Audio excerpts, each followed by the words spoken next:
If you're an author and you have been stressed out about social media, keep watching. I am Ashley, the owner of Shep Publishing, and I help authors get from the page to the people with efficient and effective marketing strategies. Now, today we're going to talk about why social media might not be the best option for you to focus on for your marketing. First off, we know social media changes all the time, like legit every day on some platforms. And that can be a good thing for its viewers, but it can be a little bit challenging for authors. So when it comes to marketing your book, you really want to consider where are you going to spend the bulk of your time. Now, I'm not saying ignore social media altogether. Absolutely not. That's not what I'm saying. Social media is a wonderful platform for you to be able to find your people, to find your readers. And if you think about it, it's something where back in the day, you were not able to use this. It's not something that's been around forever, and authors still have been able to sell their books off of social media. At the same time, you want to consider how much time and energy are you willing to spend on a platform that is consistently changing.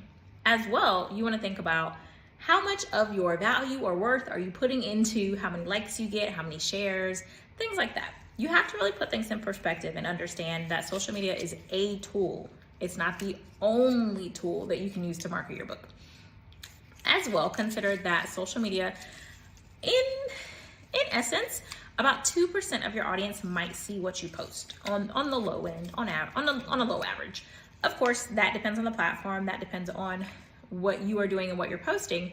However, it's not something where it's a true measure of how everyone who is a supporter, who is like your ride or die, it's not a true measure of what they actually can see about your book or about your business. And so you want to think about that when you are feeling in your feelings, looking at your analytics and things of that sort. As well, the algorithm consistently changes. Now, there are people who think, okay, well, if your content's good, then the algorithm doesn't matter. Yes and no. That's kind of a problematic take, because if your stuff is not shown to people, then they don't even have the opportunity to take a look at it to be able to determine if they like it. And so one platform in particular, Instagram, literally every week for over a year has had consistent changes, and they're changes that are not always the ones that benefit creators. And so if you are judging how your book sales are going to go, or if you're judging how you are liked in the market or whatever the case may be by Instagram, then you might want to reevaluate some things, because Instagram should not be your only measure, and really social media in general should not be your only measure about how you are doing with your marketing for your books. Then you also want to consider that every audience is not on every platform. So some folks are more likely going to be on Facebook, some folks are more likely going to be on Pinterest, LinkedIn, whatever the case may be. The platform that your audience is on is going to vary by the type of book you have, what it is that you're selling with the book, and what kind of person they are, honestly, when they are looking for that book.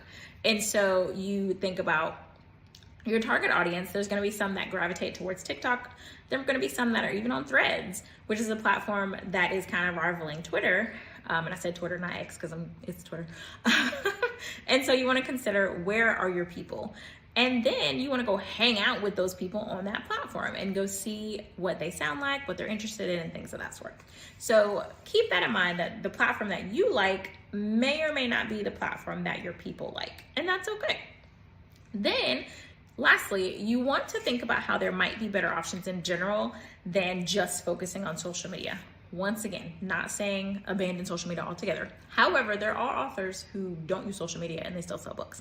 But you want to think about what options are better for you emotionally, time-wise, bandwidth-wise, things of that sort. And one of those may be email marketing. And so you might be thinking, oh, email newsletters.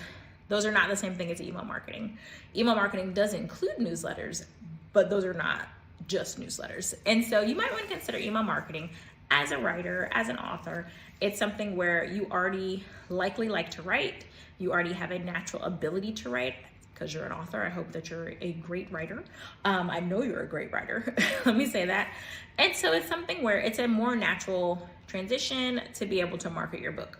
Now, you can definitely incorporate social media and email marketing together to work with you hand in hand, but it can be something where you've shifted your focus to be able to reach those readers where they like to be reached by using social media to bring those folks onto your email list.